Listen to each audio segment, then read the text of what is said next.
हरे कृष्णा, राधे राधे दोस्तों।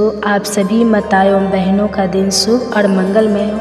आप सभी माताओं एवं बहनों पर भगवान कृष्ण की कृपा सदा सर्वदा बना रहे।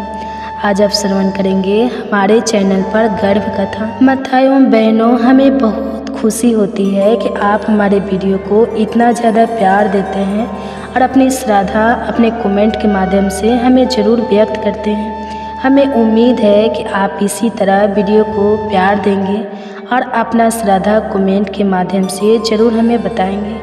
हमें कमेंट्स के माध्यम के ज़रिए पता चलता है कि कथाएँ आपको अच्छी लगती हैं। तो एक कथाएँ आपको अच्छी लगेगी तो कमेंट्स के माध्यम से ज़रूर बताइएगा। हरे कृष्णा, राधे राधे ज़रूर लिखिएगा। तो आइए बड़े ही प्रसन्न चित्त मन से गर्भ कथा का रसपान करते हैं। अगर वीडियो अच्छी लगेगी तो वीडियो को लाइक कीजिएगा और कमेंट बॉक्स में हरे कृष्णा ज़रूर लिखिएगा। और साथ ही चैनल पे नए हैं तो चैनल को भी सब्सक्राइब करके बेल आइकन को ऑन जरूर कर लीजिए। तो आइए श्रवण करते हैं गर्भ कथा। इसके लिए माताएं एवं बहनों एक शांत अवस्था में बैठ जाएं और अपने शिशु को धीरे से बुलाएं। आओ मेरे बच्चों, आज मैं तुम्हें गर्भ कथा का रसपान करा रही हूँ। ये गर्भ कथा का श्रवण करने से कहा जाता है कि गर्भस्थ शिशु में भगवान के जैसे ही गुण आते हैं। तो आइए बड़े ही प्रसन्न चित्त मन से इस गर्भ कथा का रसपान करते हैं। वीडियो को पूरा सुनिएगा, आधा अधूरा ज्ञान अच्छा नहीं होता है। और अपने गर्भस्थ शिशु को बड़े प्यार से ज़रूर सुनाइएगा। आइए रसपान करते हैं। गर्भ गीता एक अद्भुत और दुर्लभ ग्रंथ है जिसमें आत्मा, कर्म, पूर्ण जन्म और मोक्ष से जुड़े पूर्ण रहस्यों का उल्लेख किया गया है। यह ग्रंथ भगवान श्री कृष्ण द्वारा अर्जुन को प्रदान किया गया दिव्य ज्ञान है जो मनुष्य को जन्म मरण के चक्र से मुक्त होने का मार्ग दिखाता है। कहा जाता है कि जो भी व्यक्ति श्रद्धा और भक्ति भाव से गर्भ गीता का अध्ययन, चिंतन और मनन करता है वह पूर्ण गर्भवास को प्राप्त नहीं करता और भगवान के श्री चरणों में स्थान प्राप्त करता है। विशेष रूप से यदि कोई गर्भवती स्त्री इस ग्रंथ का श्रवण करती है तो उसके गर्भ में पल रहे शिशु का मानसिक एवं आध्यात्मिक विकास होता है। इससे संस्कारी, बुद्धिमान एवं श्रेष्ठ संतान की प्राप्ति होती है। इसलिए हर गर्भवती महिला को गर्भ गीता का पाठ अवश्य करना चाहिए जिससे उसका संतान उत्तम विचारों वाला और दिव्य गुणों से युक्त हो सके। यह ग्रंथ न केवल आध्यात्मिक उत्थान का मार्ग दिखाता है बल्कि यह भी स्पष्ट करता है कि मनुष्य को अपने जीवन में कौन कौन से कर्म करना चाहिए और किन पापों से बचना चाहिए। इसमें जीवन का सार समाहित है जो हर व्यक्ति को एक सच्चे और पवित्र जीवन की ओर प्रेरित करता है। अगर आप भी ऐसे ही आध्यात्मिक और ज्ञानवर्धक विषयों पर गहरी समझ प्राप्त करना चाहते हैं तो हमारे वंदना काव्या चैनल को सब्सक्राइब करें और वीडियो को लाइक करें। अपने विचार हमें कमेंट्स में ज़रूर बताएं और इस दिव्य ज्ञान को अधिक से अधिक लोगों तक पहुंचाने के लिए इसे शेयर करना ना भूलें। भगवत गीता एक दिव्य ग्रंथ है जिसमें श्री कृष्ण की वाणी अमृत के समान प्रभावित होती है। इसके 18 अध्याय और 700 श्लोक केवल शब्द नहीं बल्कि मानवता के लिए मार्गदर्शक है जो आत्मा की गहराइयों तक स्पर्श करते हैं। लेकिन इसके अतिरिक्त भी एक रहस्यमय ज्ञान है। गर्भ गीता यह कोई अलग ग्रंथ नहीं बल्कि गीता का ही एक पवित्र अंश है जहाँ भगवान श्री कृष्ण और अर्जुन के बीच गुण स्वाद प्रकट होता है। गर्भ गीता में कोई अध्याय नहीं होते, कोई सीमाएं नहीं होती। यह केवल जीवन और जन्म के रहस्यों का एक गहरा स्वाद है। यहाँ श्री कृष्ण अर्जुन को यह समझाते हैं कि जीव क्यों जन्म लेता है, मृत्यु क्यों आती है और कैसे यह चक्र बार बार दोहराया जाता है। यह स्वाद केवल शब्दों का आदान प्रदान नहीं बल्कि आत्मा को झकझोर देने वाली सत्य की गर्जना है। यह हमें सोचने पर मजबूर करता है कि हम सच में जन्म और मृत्यु के इस चक्र से मुक्त हो सकते हैं। क्या कोई ऐसा मार्ग है जो हमें मोक्ष की ओर ले जाए? गर्भ गीता सिर्फ एक ग्रंथ नहीं बल्कि मानव जीवन का सबसे गहरा रहस्य खोलने वाली कुंजी है जहाँ भगवान स्वयं हमें यह सिखाते हैं कि कैसे यह जन्म और मृत्यु के इस चक्र से स्वयं को मुक्त कर सकते हैं। अर्जुन ने होकर पूछा, हे कृष्ण, यह प्राणी बार बार गर्भ में क्यों आता है? यह जन्मते ही पीड़ा क्यों सोता है, रोग जरा और अतः मृत्यु की कठोर मार इसे क्यों झेलनी पड़ती है। वह कौन सा पवित्र कर्म है जिस यह जन्म मरण के बंधन से मुक्त हो सके। भगवान श्री कृष्ण ने गंभीरता से उत्तर दिया, हे अर्जुन, यह मनुष्य ज्ञान और मोह में अंधा है।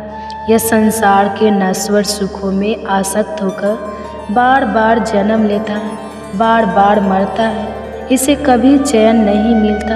यह जिस वस्तु को पा लेता है उसे खोने का डर इसे सताता है, और जो नहीं मिलती उसकी चाह में जीवन भर भटकता रहता है। आठों पहर माया के पीछे दौड़ता है और इसी मोह के कारण यह गर्भ के दुखों को सहता रहता है। अर्जुन का हृदय और भी व्यथित हो उठा। उसने व्याकुल स्वर में कहा, हे प्रभु, यह मन तो मतवाले हाथी के समान बेलगाम है। तृष्णा कभी समाप्त नहीं होती। यह 5 इंद्रियों के विष में है और इन पर सबसे अधिक प्रभाव अहंकार का है। यह अहंकार इतना बलवान है कि मनुष्य को पतन की ओर धकेल देता है। कृपया कर बताइए इस मन को कैसे वश में किया जाए। भगवान श्री कृष्ण ने धैर्यपूर्वक कहा, हे अर्जुन, यह मन सचमुच हाथी के समान उद्दंड है। इसकी तृष्णा इसे कभी स्थिर नहीं रहने देती। यह काम, क्रोध, लोभ, मोह और अहंकार के अधीन होकर अपने ही विनाश का कारण बनता है। किंतु मैं तुम्हें एक कहानी के माध्यम से मेरे जन्म के समय की स्तुति से एक ज्ञान प्रदान करता हूँ, इसे सुनो। मथुरा का राजा कंस अपनी बहन देवकी से अत्यधिक स्नेह करता था। जब देवकी का विवाह यदुवंशी वासुदेव से हुआ तो कंस स्वयं अपनी बहन को ससुराल छोड़ने जा रहा था। तभी आकाशवाणी हुई, हे कंस, जिसे तो इतने प्रेम से विदा कर रहा है उसी के गर्भ के जन्म 8वां पुत्र तेरा वध करेगा। यह सुनते ही कंस क्रोधित हो उठा और देवकी को मारने के लिए तलवार खींच ली। परंतु वासुदेव ने उसे समझाया, राजन, तुम व्यर्थ ही अपनी बहन की हत्या करोगे। मैं स्वयं तुम्हें इसके सभी संतान सौंप दूंगा। कंस ने वासुदेव की बात मान ली, परंतु उसने देवकी और वासुदेव को कारागार में डाल दिया। जब भी देवकी के गर्भ से कोई संतान जन्म लेती, कंस उसे निर्दयता से मार डालता। देवकी का 7वां गर्भ श्रीहरि की लीला से वासुदेव की दूसरी पत्नी रोहिणी के गर्भ में चला गया, जो बलराम के रूप में जन्मे। जब देवकी प्राचीन काल की बात है, मथुरा नगरी के राजा उग्रसेन के पुत्र कंस को अपनी शक्ति पर बड़ा अभिमान था और पराक्रमी था, लेकिन क्रूरता और अन्याय में आगे था। उसकी बहन देवकी अत्यंत पवित्र और धार्मिक स्त्री थी, और जब उनका विवाह यदुवंशी वासुदेव से तय हुआ तो पूरे राज्य में हर्ष की लहर दौड़ पड़ी। देवकी और वासुदेव का विवाह धूमधाम से हुआ। स्वयं कंस अपनी प्रिय बहन को ससुराल छोड़ने के लिए सारथी बना, परंतु तभी आकाशवाणी हुई, हे कंस, जिस बहन को तू इतने प्रेम से ससुराल छोड़ने जा रहा है उसी के गर्भ से जन्मा 8वां पुत्र तेरा वध करेगा। यह सुनते ही कंस का हृदय भय और क्रोध से भर गया। उसने तलवार खींचकर देवकी को मारने का निश्चय किया, परंतु वासुदेव ने उसे शांत किया और वचन दिया कि वे देवकी के सभी संतानों को उसे सौंप देंगे। कंस ने उसकी बात मान ली, लेकिन सावधानी के लिए उसने दोनों को कारागार में डाल दिया। कारागार में रहने के दौरान देवकी ने एक एक करके 6 पुत्रों को जन्म दिया और कंस ने निर्दयता से उन सभी को मार दिया। देवकी और वासुदेव का हृदय पीड़ा से भर गया, लेकिन वे ईश्वर की इच्छा समझकर धैर्य बनाए रहे। जब देवकी के 7वें गर्भ का समय आया तो भगवान विष्णु की कृपा से वह गर्भ रोहिणी के गर्भ में स्थानांतरित हो गया। यही बालक बलराम के रूप में जन्मे। 8वें गर्भ में स्वयं भगवान विष्णु देवकी के गर्भ में है। इस समय पूरे वातावरण में दिव्य प्रकाश फैल गया। देवकी और वासुदेव को आभास हो गया कि यह कोई साधारण शिशु नहीं बल्कि स्वयं नारायण है। जैसे ही अष्टमी की रात आई, कारागार के द्वार स्वतः खुल गए। पहरेदार गहरी निद्रा में सो गए और वासुदेव के बंधन टूट गए। तभी शेष नाग ने आकर अपनी छत्र छाया में वासुदेव को गोकुल जाने का संकेत दिया। वासुदेव ने बिना विलंब किए नवजात श्री कृष्ण को टोकरी में रखा और यमुना पार करने लगे। यमुना मैया ने श्री कृष्ण के चरणों का स्पर्श करने के लिए अपनी लहरों को उठाया और जैसे ही श्री कृष्ण के चरण जल में छुए यमुना शांत हुए। गोकुल में नंद बाबा और यशोदा को संतान प्राप्ति का सौभाग्य मिला था। वासुदेव ने श्री कृष्ण को यशोदा के पास सुलाकर उनकी नवजात कन्या को लेकर वापस लौटे। जैसे ही कंस ने उस कन्या को मारने की चेष्टा की, वह देवी योग माया के रूप में प्रकट हुई और आकाश में चली गई। कंस, तुझे मारने से तुझे कोई लाभ नहीं, तेरा संहार करने वाला तो गोकुल में पल रहा है। गोकुल में श्री कृष्ण का बचपन बड़ा आनंदमय रहा। वे अपनी बाल लीलाओं से सभी को मोहित कर देते थे। नंद बाबा और यशोदा मैया उन्हें अत्यंत प्रेम करते थे। कंस ने अपने दूतों को आदेश दिया कि गोकुल और उसके आसपास जन्मे सभी शिशुओं को मार दिया जाए। इसी क्रम में एक राक्षस पूतना गोकुल आई। उसने एक सुंदर स्त्री का रूप धारण किया और श्री कृष्ण को स्तनपान कराने लगी। लेकिन श्री कृष्ण ने केवल दूध ही नहीं बल्कि उसके प्राण भी सोख लिए। पूतना तड़प कर धरती पर गिर पड़ी और उसका विशाल राक्षसी रूप सबके सामने आ गया। श्री कृष्ण को माखन अत्यंत प्रिय था। वे अपने सखाओं के साथ मिलकर यशोदा मैया के मटकों से माखन चुराते और आनंद पूर्वक खाते। जब यशोदा मैया ने उन्हें पकड़ने की चेष्टा की तो वे नटखट बालक की तरह भाग खड़े होते।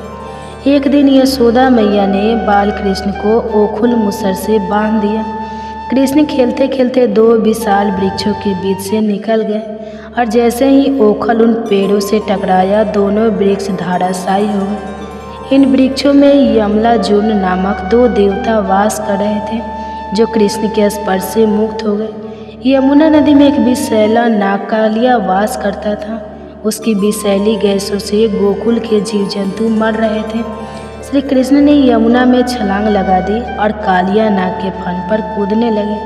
उन्होंने इतनी तेज गति से नृत्य किया कि कालिया नाग थककर निढाल हो गया। कालिया ने श्री कृष्ण से क्षमा मांगी और उन्होंने उसे यमुना छोड़कर समुद्र में जाने का आदेश दिया। कंस के आदेश पर गोकुलवासी हर वर्ष इंद्रदेव की पूजा करते थे। श्री कृष्ण ने समझाया कि वर्षा इंद्र नहीं बल्कि गोवर्धन पर्वत की पूजा से होती है। इससे क्रोधित होकर इंद्र ने मूसलाधार वर्षा शुरू कर दी। तब श्री कृष्ण ने अपनी छोटी अंगुली पर गोवर्धन पर्वत उठा लिया और 7 दिनों तक सभी गोकुलवासियों को शरण दी। अतः इंद्र को अपनी गलती का एहसास हुआ और वे श्री कृष्ण के चरणों में गिर पड़े। जब श्री कृष्ण युवा हुए तो कंस ने उन्हें मथुरा बुलाकर मारने का षड्यंत्र रचा, लेकिन श्री कृष्ण ने कुश्ती प्रतियोगिता में चनुर और मुष्टिक जैसे राक्षसों का वध किया। अंत में क्रोधित कंस के महल में घुसे और उसे पकड़कर भूमि पर पटक दिया। कंस का वध होते ही मथुरा नगरी में आनंद और हर्षोल्लास छा गया। श्री कृष्ण का जीवन केवल एवं अवतार की कथा नहीं बल्कि प्रेम, भक्ति, धर्म और न्याय का संदेश है। उनके जन्म से लेकर बाल्यकाल की लीलाएं हमें सिखाती है कि जीवन में प्रेम, धैर्य और परोपकार का कितना महत्व है। इस प्रकार श्री कृष्ण की गर्भ कथा और बाल लीलाएं युगों युगों तक भक्तों को प्रेरणा देती रहेगी। चैनल पर गर्भ कथा, इसमें आप श्रवण करेंगे, इसमें आप अपने गर्भस्थ शिशु को सुनाएंगे और आप सुनेंगे कि एक भक्त की पुकार जब चोर ने लूटा कान्हा को। एक कहानी अपने गर्भस्थ शिशु को सुनाने से शिशु में भगवान के जैसे ही गुण आते हैं। इसलिए इस कहानी को सुनने के लिए माताएं एवं बहनें एक शांत अवस्था में बैठ जाए। कोई ऐसा जगह चुने जहां बहुत ज़्यादा डिस्टर्ब ना हो और अपने दोनों हाथ कोमलता से अपने गर्भ पे रखें और अपने बच्चे को धीरे से पुकारें। आओ मेरे बच्चे, तुम्हें एक बहुत ही प्रेरणादायक कहानी सुनाने जा रही हूँ जो एक भक्त की पुकार है। तो चलिए श्रवण करते हैं गर्भ कथा। अगर कहानी अच्छी लगेगी, वीडियो अच्छी लगेगी तो वीडियो को लाइक कीजिएगा और कमेंट बॉक्स में हरे कृष्णा राधे राधे जरूर लिखिएगा। और चैनल पे नए हैं तो चैनल को साथ ही सब्सक्राइब कर लीजिएगा और बेल आइकन को ऑन कर लीजिएगा ताकि ऐसे ही वीडियो के नोटिफिकेशन आप सबके पास सबसे पहले पहुँचे। तो एक पंडित जी थे, वे रोज घर घर जाकर भागवत गीता का पाठ करते थे। एक दिन उन्हें एक चोर ने पकड़ लिया और कहा, तेरे पास जो कुछ भी है मुझे दे दो।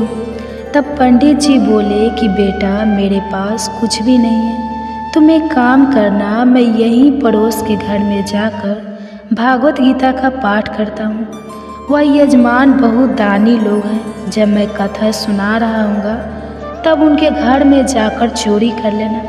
चोर मान गया। अगले दिन जब पंडित जी कथा सुना रहे थे तब वो चोर भी वहाँ आ गया। तब पंडित जी बोले कि यहाँ से मीलों दूर एक गांव है वृंदावन, वहाँ पर एक लड़का आता है जिसका नाम कान्हा है। वह हीरो जवाहरात से लादा रहता है। अगर कोई लूटना चाहता है तो उसको लूटो। और रोज़ रात को उस पीपल के पेड़ के नीचे आता है जिसके आसपास बहुत सी झाड़ियाँ हैं। चोर ने यह सुना और खुशी खुशी वहाँ से चला गया। वह चोर अपने घर गया और अपनी बीवी से बोला कि आज मैं एक कान्हा नाम के बच्चे को लूटने जा रहा हूँ, मुझे रास्ते में कुछ खाने के लिए कुछ बांध कर दे दो। पत्नी ने कुछ सत उसको दे दिया और कहा कि बस यही है जो कुछ भी है। चोर वहाँ से यह संकल्प लेकर चला कि अब तो मैं उस कान्हा को लूट के ही आऊँगा। वह पैदल ही पैदल टूटे चप्पल में ही वहाँ से चल पड़ा। रास्ते में कान्हा का नाम लेते हुए वह अगले दिन शाम को वहाँ पहुँचा जो जगह उसे पंडित जी ने बताई थी। अब वहाँ पहुँचकर उसने सोचा कि अगर मैं यहीं सामने खड़ा हो गया तो बच्चा मुझे देखकर भाग जाएगा, तो मेरा यहाँ आना बेकार हो जाएगा।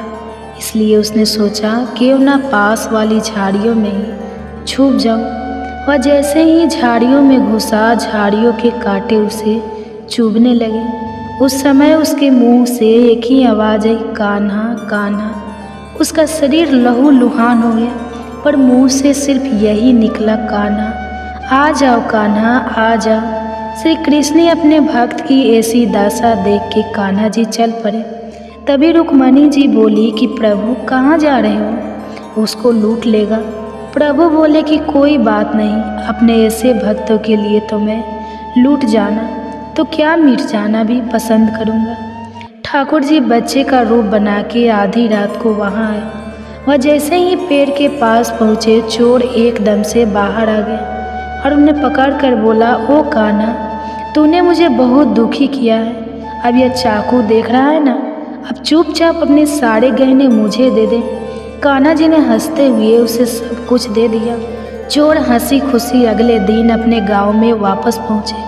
सबसे पहले उसी जगह गया जहां पर पंडित जी कथा सुना रहे थे। जितने भी गहने वह चोरी करके लाया था उनका आधा उसने पंडित जी के चरणों में रख दिया। जब पंडित जी ने पूछा कि यह क्या है, तब उसने कहा, आपने ही मुझे उस कान्हा का पता दिया था, मैं उसको लूट के आया हूँ और यह आपका हिस्सा है। पंडित जी ने सुना तो यकीन ही नहीं हुआ। वे बोले कि मैं इतने सालों से पंडिताई कर रहा हूँ, वो मुझे आज तक नहीं मिला। तू जैसे पापी को कान्हा कहाँ से मिल सकता है। चोर के बार बार कहने पर पंडित जी बोले कि चल मैं भी चलता हूँ तेरे साथ, वहाँ पर मुझे भी दिखा कि कान्हा कैसा दिखता है। और वह दोनों चल दिए। चोर ने पंडित जी को कहा कि आओ मेरे साथ, यहाँ पर छुप जाओ। दोनों का शरीर लहू लुहान हो गया और मुंह से बस एक ही आवाज़ निकली, कान्हा कान्हा आ जाओ। ठीक मध्य रात्रि कान्हा जी बच्चे के रूप में फिर वही आए। दोनों झाड़ियों से बाहर निकल आए। पंडित जी की आंखों में आंसू थे। वे फूट फूट के रोने लगे, चोरों के चरणों में गिर गए और बोले कि हम जिसे आज तक देखने के लिए तरसते रहे, जो आज तक लोगों को लूटता आया है, तुमने उसे ही लूट लिया। तुम धन्य हो, आज तुम्हारी वजह से मुझे कान्हा के दर्शन हुए। तुम धन्य हो। ऐसा है हमारे कान्हा का प्यार। आपने सच्चे भक्तों के लिए, जो उसे सच्चे दिल से पुकारते हैं तो भागे भागे चले आते हैं। तो प्रेम से कहिए, श्री राधे श्री राधे। मेरे तो गिरधर गोपाल, दूसरों न कोई व्यक्ति जो चाहे बन सकता है, यदि वह विश्वास के साथ इच्छित वस्तु पर लगातार चिंतन करे। मन बहुत चंचल है जो इंसान के दिल में उथल पुथल कर देता है। जैसे वे मेरे पास आते हैं वैसे ही मैं उन्हें ग्रहण करता हूँ। सभी पथ पार्थ मानव को मेरी ओर ले आते हैं। इंद्रियों से मिलने वाला सुख पहले तो अमृत जैसा लगता है, लेकिन अंत में यह वही के कारवा होता है। जब ध्यान में महारत हासिल हो जाती है तो मन हवा रहित स्थान में दीपक की लौ की तरह अडिग रहता है। हे अर्जुन, तीनों लोकों में मेरे पाने के लिए कुछ भी नहीं है और ना ही कुछ ऐसा है जो मेरे पास नहीं है। मैं अभिनय करना जारी रखता हूँ, लेकिन मैं अपनी किसी ज़रूरत से प्रेरित नहीं हूँ। कर्म मुझ पर इसलिए नहीं टिकते क्योंकि मैं उनके परिणामों से जुड़ा नहीं हूँ। जो लोग इसे समझते हैं और इसका अभ्यास करते हैं वे स्वतः में रहते हैं। ज्ञान की भेंट किसी भी भौतिक भेंट से बेहतर है, क्योंकि सब कामों का लक्ष्य आत्मिक बुद्धि है। जैसे आग की गर्मी लकड़ी को राख कर देती है, वैसे ही ज्ञान की आग सभी कर्मों को भस्म कर देती है। अपना काम हमेशा दूसरों के कल्याण को ध्यान में रखकर करें। अप्राकृतिक कर्म बहुत तनाव पैदा करता है। हर व्यक्ति का विश्वास उसकी प्रकृति के अनुसार होता है। मैं उन्हें ज्ञान देता हूँ जो सदा मुझसे जुड़े रहते हैं और जो मुझसे प्रेम करते हैं। मेरी कृपा से कोई सभी कर्तव्यों का निर्वाह करते हुए भी बस मेरे शरण में आकर अनंत अविनाशी निवास को प्राप्त करता है। जो कार्य में निष्क्रियता और निष्क्रियता में कार्य देखता है वह एक बुद्धिमान व्यक्ति है। मैं धरती की मधुर सुगंध हूँ, मैं अग्नि की उष्मा हूँ, मैं ही सभी जीवित प्राणियों का जीवन भी और मैं ही सन्यासियों का आत्म संयम हूँ। तुम उसके लिए शोक करते हो जो शोक करने की योग्य नहीं, और फिर भी ज्ञान की बातें करते हो। बुद्धिमान व्यक्ति न जीवित और न ही मृत व्यक्ति के लिए शोक करते हैं। बुद्धिमान व्यक्ति को समाज कल्याण के लिए बिना आसक्ति के काम करना चाहिए। कर्म मुझे बांधता नहीं, क्योंकि मुझे कर्म के प्रतिफल की कोई इच्छा नहीं। श्री कृष्ण का कहना है कि मनुष्य को हमेशा अपने मन में यह विचार लाना चाहिए कि ईश्वर के अलावा कोई और उसका इस संसार में सहारा नहीं है। अहंकार तब जब हम यह भूल जाते हैं कि जो प्रशंसा हमें मिल रही है वह हमारे गुणों की होती है, ना कि हमारी। भगवान श्री कृष्ण का कहना है कि संसार का एकमात्र नियम है परिवर्तन। जो कल किसी और का था वह आज आपका है और कल किसी और का हो जाएगा।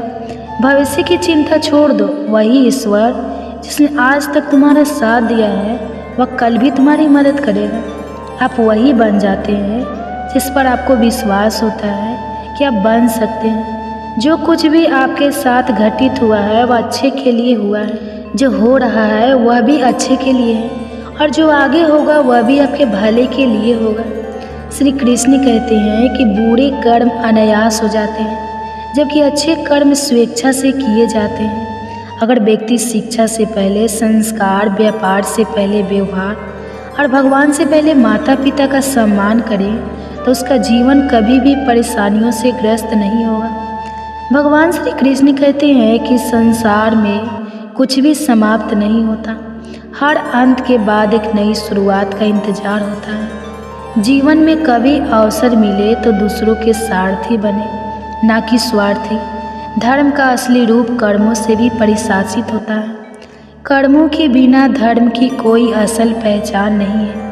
श्री कृष्ण कहते हैं कि आत्मा शाश्वत है, इसलिए मृत्यु से डरने का कोई कारण नहीं है। अपना मन हमेशा कार्य पर केंद्रित रख, परिणाम या इनाम की चिंता ना करें।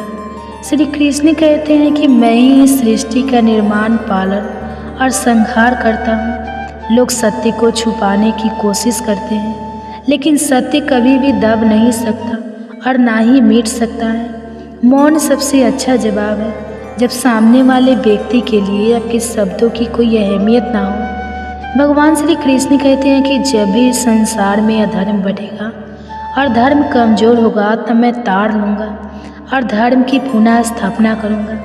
मनुष्य की आस्था की असली परीक्षा तब होती है जब उसे उसकी इच्छाएं ना मिले, फिर भी वह भगवान के प्रति आभार महसूस करे। जीवन और युद्ध में सफलता केवल 3 गुणों से मिलती है: धैर्य, धर्म और साहस। श्री कृष्ण कहते हैं कि जो व्यक्ति अपने मन पर नियंत्रण नहीं रखता उसका मन उसे नियंत्रित कर लेता है और वही उसका शत्रु बन जाता है। समय जैसा भी हो, मनुष्य को हमेशा अपने परिवार के साथ रहना चाहिए। परिवार के साथ सुख आए तो वह बढ़ता है और दुख आए तो वह बाढ़ जाता है। श्री कृष्ण कहते हैं कि अच्छे लोगों का संग भगवान श्री की कृपा से मिलता है, लेकिन बुरी संगति का चुनाव हम खुद करते हैं। मनुष्य को हमेशा अपनी वाणी पर संयम रखना चाहिए, क्योंकि एक बार वाणी से निकला शब्द कभी वापस नहीं आता। सुख और दुख का आना जाना जैसे सर्दी गर्मी का बदलाव है, इसलिए हमें इनसे प्रभावित नहीं होना चाहिए। श्री कृष्ण कहते हैं कि मैं हमेशा तुम्हारे पास और साथ रहता हूँ, चाहे तुम कुछ भी कर रहे हो। कृष्ण कहते हैं अगर आप किसी को छोटा समझ रहे हैं तो यह आपके अहंकार का परिणाम है, या आप उसे ठीक से नहीं देख रहे हैं। जीवन में कभी निराश मत हो, क्योंकि कमज़ोर वक्त होता है, आप नहीं। जब व्यक्ति अपनी इंद्रियों के वश में होता है तो हमेशा समस्याओं का सामना करता है। व्यक्ति उस चीज़ पर शोक करता है जो उसके योग्य नहीं होती। एक बुद्धिमान व्यक्ति कभी किसी जीवित या मृत के लिए शोक नहीं करता। अगर आप दूसरे से अच्छे की उम्मीद रखते हैं तो खुद भी बुरा करके उन्हें निराशा ना करें। संकट केवल तुम्हारे भीतर छुपी शक्ति को बाहर लाने का एक अवसर है। विश्वास रखो, तुम्हारा संघर्ष तुम्हें महान बनाएगा। जब तुम मुश्किलों से घिरे होते हो, भगवान तुम्हारे साथ होते हैं। यही तुम्हारी ताकत है, यही तुम्हारा सहारा है। जितना गहरा अंधेरा होता है उतनी ही चमकदार रोशनी सामने होती है। मुश्किलों का सामना करना जीवन की सच्ची परीक्षा है। संकट की घड़ी में अपने भीतर की शक्ति को पहचानो, क्योंकि जो भीतर से मजबूत होते हैं वही बाहरी तूफानों से कभी नहीं टूटते। तुम्हारी कठिनाइयाँ तुम्हारे हौसले को परखने का माध्यम है, और यह तुम्हें असाधारण रूप से मजबूत बनाएगी। समस्या चाहे जैसी हो, तुम उससे कहीं ज़्यादा बड़े हो। जैसे पत्ते तूफान के बाद भी झड़ते नहीं, वैसे ही तुम भी हर कठिनाई के बाद मजबूत हो जाओगे। कभी हार मत मानो, क्योंकि जीवन में हर संघर्ष तुम्हें नया अनुभव और शक्ति देता है। समय चाहे जैसा हो, भगवान तुम्हारे साथ है। जब तुम आत्मविश्वास से भरे होते हो तब तुम्हें कोई भी संकट नहीं डिगा सकता। जो गहरी परेशानियों से गुजरता है वही असल में जीवन को समझता है। संकट के बाद ही सफलता की पहचान होती है। जो आदमी मुश्किलों से डरता नहीं वही सच्चा योद्धा कहलाता है। हर चुनौती के बाद सफलता तुम्हारे कदम चूमेगी। कभी भी अपने रास्ते में आने वाली मुश्किलों से घबराना नहीं चाहिए। याद रखो, बिना अंधेरे के उजाला नहीं आता, और बिना संघर्ष के सफलता नहीं मिलती। संकट तुम्हारी ताकत को बढ़ाने का एक साधन है। जब तुम इसे सच्चे मन से स्वीकार करते हो तभी तुम परिपूर्ण होते हो। कभी भी यह मत सोचो कि तुम अकेले हो। भगवान हमेशा तुम्हारे साथ होते हैं, और तुम हर कठिनाई उभरने की शक्ति रखते हो। धैर्य और विश्वास रखो, तुम जो चाहो वही पा सकते हो। हर मुश्किल के बाद तुम्हारी मंजिल और करीब होगी। धीरज और समर्पण के साथ जो संघर्ष करता है वही जीवन में हर कठिनाई को पार करता है। मुसीबत चाहे कितनी भी बड़ी हो, भगवान की कृपा से तुम उसे पार कर सकोगे अगर तुम विश्वास से भरे रहोगे। संकट में ही छुपी होती है सफलता। अगर तुम खुद पर विश्वास रखते हो तो कोई भी मुश्किल तुम्हें डिगा नहीं सकती। समय की सबसे बड़ी परीक्षा संकट होती है, लेकिन तुम उसे पार करके अपने जीवन की सच्ची पहचान पा सकते हो। कभी भी अपने मार्ग से मत हटो, चाहे कितनी भी कठिनाइयाँ क्यों ना आए। भगवान तुम्हारे साथ है। तुम्हारी आत्मा से जो जुड़ा होता है वही हर कठिनाई से लड़ सकता है। आत्मविश्वास और भगवान की कृपा तुम्हें हमेशा मार्गदर्शन देगी। जो अपने कर्म के फल के प्रति आसक्ति को नहीं छोड़ सकते वे मार्ग से कोसों दूर है। कठिन समय में आत्मविश्वास और आस्था से बढ़कर कोई सहारा नहीं होता। अपने भीतर विश्वास रखो, तुम हर मुश्किल को पार कर सकते हो। समय चाहे जैसे हो, अपने कर्मों में निष्ठा और ईमानदारी बनाए रखो। यह तुम्हें हर स्थिति से बाहर निकालेगी। जो अपने भीतर से हार नहीं मानता वही जीवन के कठिन द्वार से निकलकर सफलता की ओर बढ़ता है। दुनिया में हर संघर्ष का उद्देश्य तुम्हें जीवन का सच्चा रूप दिखाना है। इसे आत्मसात करो और आगे बढ़ो। तुम्हारी शक्ति किसी से भी ज़्यादा है, बस ज़रूरत है खुद पर विश्वास करने की। अपने प्रयासों से तुम हर मुश्किल को पार कर सकते हो। कठिन समय के बाद ही सफलता के दरवाजे खुलते हैं। जो धैर्य रखता है वही सच्चा विजेता है। समय चाहे जैसा हो, अपना कर्तव्य निभाते रहो। सफलता के हर कदम में यही तुम्हारी जीत छिपी है। जब तक तुम अपने लक्ष्य पर ध्यान केंद्रित रहते हो, कोई भी कठिनाई तुम्हारे रास्ते को नहीं रोक सकती। सच्ची सफलता और निर्भरता का रास्ता कठिनाइयों से होकर जाता है। इसलिए हर मुश्किल को एक अवसर समझो। जब तुम्हारा विश्वास अडिग हो तो कोई भी परेशानी तुम्हें विचलित नहीं कर सकती। तुम्हारी सबसे बड़ी ताकत तुम्हारा आत्मविश्वास है। हर मुश्किल के पीछे एक अदृश्य ताकत होती है जो तुम्हें अपने असली रूप में ढालने के लिए कार्य करती है। कभी भी अपनी ताकत का मूल्य मत आंकिए, वह तुम्हारे भीतर ही है, बस उसे पहचानने की ज़रूरत है। कठिन समय में अपने आत्मबल को पहचानो, यह तुम्हारे जीवन का सबसे बड़ा साथी है। अपने कार्यों में निष्ठा रखो और कठिन समय से डरने की बजाय उसका सामना करो, तभी तुम सच्ची सफलता पा सकते हो। मुसीबतें इसलिए आती है ताकि तुम्हारी आत्मा और भी शुद्ध हो सके। उसे स्वीकार करो और आगे बढ़ो। संकट के समय में जो खुद पर विश्वास रखता है वही सच्चा विजेता होता है। कभी मत सोचो कि तुम अकेले हो, भगवान हमेशा तुम्हारे साथ होते हैं। तुम जितने भी बड़े संघर्ष से गुजरो उतने ही ताकतवर बनोगे। सफलता उन लोगों की होती है जो कठिनाइयों को अपनाते हैं और उन्हें अवसर के रूप में बदलते हैं। जो आत्मविश्वास के साथ जीवन जीता है उसके रास्ते में कोई भी कठिनाई और भगवान की कृपा तुम्हें हर कठिनाई से बाहर निकाल सकते हैं। गर्भ गीता एक अनमोल ग्रंथ है जिसमें संपूर्ण जीवन का दिव्य रहस्य समाया हुआ है। यह केवल शब्दों का संग्रह नहीं बल्कि आत्मा को मुक्त करने वाली अमृत वर्षा है। स्वयं श्री कृष्ण भगवान ने कहा है कि जो भी श्रद्धा और भक्ति से इस गर्भ गीता का मनन करता है वह जन्म मरण के चक्र से मुक्त हो जाता है और मोक्ष को प्राप्त करता है। यह ग्रंथ न केवल आत्मा की शुद्धि करता है बल्कि गर्भवती महिलाओं के लिए भी अत्यंत शुभ है। ऐसी मान्यता है कि जो माता अपने गर्भकाल में श्रद्धा से गर्भ गीता का श्रवण करती है उसका शिशु संस्कारी, बुद्धिमान और दिव्य गुणों से युक्त होता है। वह न केवल अपने परिवार बल्कि पूरे समाज के लिए आदर्श बनता है। अतः हर व्यक्ति को गर्भ गीता का पठन, मनन और अनुशीलन अवश्य करना चाहिए, क्योंकि इसमें जीवन को सच्चे अर्थों में धन्य बनाने की शक्ति है। गर्भ में मिलने वाले कष्ट का कारण श्री कृष्ण अर्जुन से कहते हैं। प्राणियों को मिलने वाले कष्ट के बारे में बताते हुए कहते हैं कि माँ के गर्भ में आने के बाद एक आत्मा मांस, मज्जा और गंदे खून से घिरा रहता है। जब वह गर्भ में 6 माह का होता है तो दुर्गंध के बीच रहना पड़ता है। ऐसे में गर्भ में पल रहा प्राणी सोचता है, आखिर मैंने पूर्व जन्म में ऐसा कौन सा अधर्म किया था जो मुझे इस नरक में आना पड़ा। गर्भ में पल रहा प्राणी ईश्वर से कहता है, हे प्रभु, मैं मोह से भरी दुनिया में जन्म नहीं लेना चाहता, परंतु ईश्वर उसकी बातों को अनसुना कर देते हैं।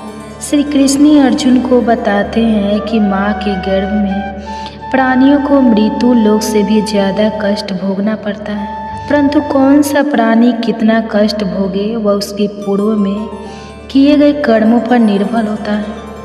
गर्भ में रहकर वह आत्मा अपने पूर्व जन्मों के किए बुरे कर्मों पर पछताता है और गर्भ के कष्टों को देखकर अपने किए गए कर्मों पर विचार करता है। लेकिन जैसे जैसे उसके जन्म की तारीख नज़दीक आती है वैसे वैसे वह अपने पूर्व जन्म की बातों को भूलने लगता है और जन्म लेने के बाद उसे कुछ भी याद नहीं रहता।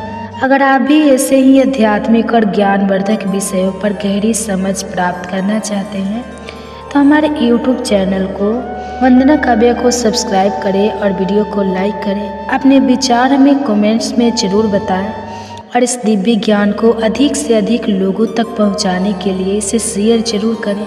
महाभारत में अभिमन्यु, वीर अभिमन्यु ने 16 वर्ष की आयु में उस चक्रव्यूह को तोड़ा जिसे बड़े बड़े विशेषज्ञ भी नहीं भेद सके, क्योंकि जब अर्जुन सुभद्रा को चक्रव्यूह वेदना सिखा रहे थे तब अभिमन्यु गर्भ में था। मार्कंडेय पुराण में सती मदालसा गंधर्व पुत्री और राजा रथ दवर्जी रानी थी। सती मदालसा के बारे में कहा जाता है कि वो अपनी संतान के गुण, कर्म और स्वभाव को पहले ही घोषित कर देती थी और फिर वैसे ही विचार, कर्म, रहन सहन, आहार और व्यवहार अपना लेती थी, जिसे संतान बिल्कुल वैसी ही होती थी जैसी वह चाहती थी। विष्णु पुराण में प्रहलाद का वर्णन है। प्रहलाद का जन्म हिरण्यकश्यप नामक राक्षस के परिवार में हुआ था, लेकिन उनकी माँ अपनी गर्भावस्था के दौरान कुछ समय के लिए देवर्षि नारद के आश्रम में रही, जहाँ देवर्षि उन्हें भगवान विष्णु की कथा सुनाते थे, जिसके परिणाम स्वरूप वे भगवान विष्णु के भक्त बन गए। उन्होंने अच्छाई का पक्ष लिया और सभी बुराइयों से दूर रहे। गर्भ संस्कार एक दिव्य ग्रंथ है जिसमें श्री कृष्ण की वाणी अमृत के समान प्रभावित होती है। इसके 18 अध्याय और 700 श्लोक है। केवल शब्द नहीं बल्कि मानवता के लिए मार्गदर्शन है जो आत्मा की गहराइयों तक स्पर्श करते हैं। विशेष रूप से यदि कोई गर्भवती महिला इस ग्रंथ का श्रवण करती है तो उसके गर्भ में पल रहे शिशु का मानसिक एवं आध्यात्मिक विकास होता है। इससे संस्कारी, बुद्धिमान एवं श्रेष्ठ संतान की प्राप्ति होती है। इसलिए गर्भवती महिलाओं को गर्भ गीता का पाठ अवश्य करना चाहिए, जिससे उसका संतान उत्तम विचारों वाला और दिव्य गुणों से युक्त हो सके। यह ग्रंथ न केवल आध्यात्मिक उत्थान का मार्ग दिखाता है, बल्कि यह भी स्पष्ट करता है कि मनुष्य को अपने जीवन में कौन कौन से कर्म करना चाहिए और किन पापों से बचना चाहिए। इसमें जीवन का सार समाहित है जो हर व्यक्ति को एक सच्चे और पवित्र जीवन की ओर प्रेरित करता है। लेकिन इसके अतिरिक्त भी एक रहस्यमय ज्ञान है, गर्भ गीता। गर्भ गीता यह कोई अलग ग्रंथ नहीं बल्कि गीता का ही एक पवित्र अंश है, जहाँ भगवान श्री कृष्ण और अर्जुन के बीच गूढ़ स्वाद प्रकट होता है। गर्भ गीता में कोई अध्याय नहीं होते, कोई सीमाएं नहीं होती। ये केवल जीवन और जन्म के रहस्य का एक गहरा स्वाद यहाँ श्री कृष्ण अर्जुन को यह समझाते हैं कि जीव क्यों जन्म लेता है, मृत्यु क्यों आती है और कैसे यह चक्र बार बार दोहराया जाता है। ये स्वाद केवल शब्दों का आदान प्रदान नहीं बल्कि आत्मा को झकझोर देने वाली सत्य की गर्जना है। यह हमें सोचने पर मजबूर करता है, क्या हम सच में जन्म और मृत्यु के इस चक्र से मुक्त हो सकते हैं? क्या कोई ऐसा मार्ग है जो हमें मोक्ष की ओर ले जाए? गर्भ गीता सिर्फ एक ग्रंथ नहीं बल्कि मानव जीवन का सबसे गहरा रहस्य खोलने वाली कुंजी है, जहाँ भगवान स्वयं हमें यह सिखाते हैं कि कैसे हम जन्म और मृत्यु के इस चक्र से स्वयं को मुक्त कर सकते हैं। अर्जुन का हृदय और भी व्यथित हो उठा। उसने व्याकुल स्वर में कहा, हे प्रभु, यह मन तो मतवाले हाथी के समान बेलगाम है। इसकी तृष्णा कभी समाप्त नहीं होती। यह 5 इंद्रियों के वश में है और इन पर सबसे अधिक प्रभाव अहंकार का है। यह अहंकार इतना बलवान है कि मनुष्य को पतन की ओर धकेल देता है। कृपया कर बताइए, इस मन को कैसे वश में किया जाए? भगवान श्री कृष्ण ने धैर्यपूर्वक कहा, हे अर्जुन, यह मन सचमुच हाथी के समान उदंग है। इसकी तृष्णा इसे कभी स्थित नहीं रहने देती। यह काम, क्रोध, लोभ, मोह और अहंकार के अधीन होकर अपने ही विनाश का कारण बनता है। किंतु जैसे एक मतवाले हाथी को अंकुश से नियंत्रित किया जाता है, वैसे ही इस मन रूपी हाथी को वश में करने का एकमात्र उपाय है ज्ञान का। अंकुश अहंकार से ग्रस्त पानी अंधकार में गिरता है, नरक के गर्भ में जमा जाता है, किंतु जो ज्ञान के प्रकाश को धारण करता है वह स्वयं को बचा लेता है। अर्जुन ने व्याकुल होकर पूछा, हे कृष्ण, यह प्राणी बार बार गर्भ में क्यों आता है? यह जन्मते ही पीड़ा क्यों सहता है? रोग, जरा और अत्यंत मृत्यु की कठोर मार इसे क्यों झेलनी पड़ती है? वह कौन सा पवित्र कर्म है जिससे यह जन्म मरण के बंधन से मुक्त हो सके? भगवान श्री कृष्ण ने गंभीरता से उत्तर दिया, हे अर्जुन, माँ को गर्भावस्था में एक कहानी जरूर सुननी चाहिए, जिससे गर्भस्थ शिशु को मानसिक संतुलन अच्छा रहता है। गर्भावस्था के दौरान सुनी जाने वाली कहानियाँ न केवल गर्भवती महिला के मानसिक और भावनात्मक स्वास्थ्य को सशक्त करती हैं, भले गर्भ में पल रहे शिशु पर भी सकारात्मक प्रभाव डालती है। इस पौराणिक और प्रेरणादायक कहानी का उद्देश्य गर्भवती महिलाओं को आनंदित और शांत रखता है। बहुत समय पहले अयोध्या के पास ही एक सुंदर और समृद्ध राज्य था, विदेह नगर। इस राज्य के राजा महाराज धर्मपाल अपनी न्यायप्रियता और दयालुता के लिए प्रसिद्ध थे।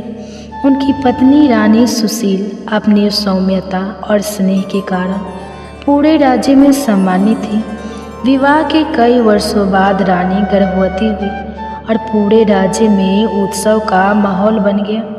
राजमहल को सुंदर फूलों से सजाया गया, दीप जलाए गए और नगर के सभी लोगों की मिठाइयाँ बांटी गई। राजा और रानी बहुत खुश थे क्योंकि यह उनका पहला संतान था। राजमहल में विद्वानों, संतों और ऋषियों को बुलाया गया ताकि वे रानी के लिए उत्तम सलाह दें और आने वाले शिशु को संस्कारवान बनाने के लिए उचित मार्गदर्शन दें। एक दिन एक प्रसिद्ध ऋषि देवदत्त राजमहल में आए। राजा और रानी ने उनका उचित सत्कार किया और उनसे आशीर्वाद लिया।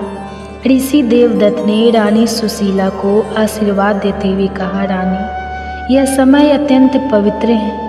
माता का आहार, विचार और वातावरण गर्भस्थ शिशु को प्रभावित करता है। जितना अधिक आप सुखद और शांतिपूर्ण विचारों में रहेगी, उतना ही आपका संतान तेजस्वी, बुद्धिमान और सद्गुणी बनेगा। रानी ने विनम्रता से पूछा, गुरुदेव, कृपया मुझे बताइए कि मैं अपने गर्भस्थ शिशु के लिए कौन से कार्य कर सकती हूँ जिससे वह उत्तम गुणों वाला बने।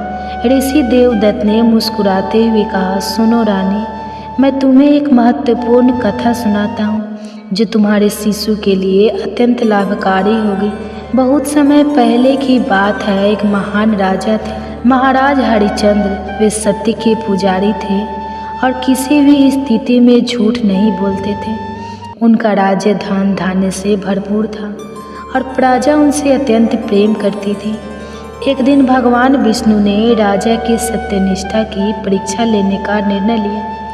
वे स्वयं एक साधु के रूप में राजा के पास आए और उनसे गुरु दक्षिणा में संपूर्ण राज्य मांग लिया। राजा हरिश्चंद्र सत्य के इतने बड़े उपासक थे कि उन्होंने बिना किसी संकोच के अपना पूरा राज्य साधु को दान कर दिया। अब राजा रानी और उनका पुत्र रोहितासुर जंगल में रहने लगे। समय कठिन था, लेकिन राजा ने कभी सत्य का मार्ग नहीं छोड़ा। उन्होंने जीवन यापन के लिए एक शमशान में काम करना स्वीकार किया। रानी ने मेहनत कर जीवन यापन किया और पुत्र रोहितासुर ने भी अपने माता पिता का साथ दिया। एक दिन जब रोहितासुर बीमार पड़ा तो रानी ने राजा से सहायता मांगी, लेकिन राजा ने कहा कि जब तक कोई दान नहीं देगा वे कुछ नहीं कर सकते। रानी ने धैर्य रखा और भगवान पर विश्वास बनाए रखा। अतः भगवान विष्णु ने स्वयं प्रकट होकर राजा की परीक्षा समाप्त की और उन्हें उनके राज्य और वैभव को पुनः प्रदान किया।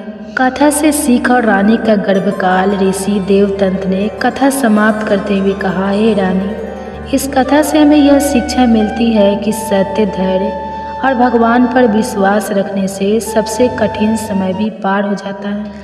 तुम्हें भी गर्भावस्था में धैर्य रखना चाहिए और शुभ विचारों में लीन रहना चाहिए, जिससे तुम्हारे शिशु में भी यही गुण है। रानी सुशील ने यह कथा सुनकर अपने मन में दृढ़ निश्चय किया कि वह सदैव सच्चाई और धैर्य का पालन करेगी।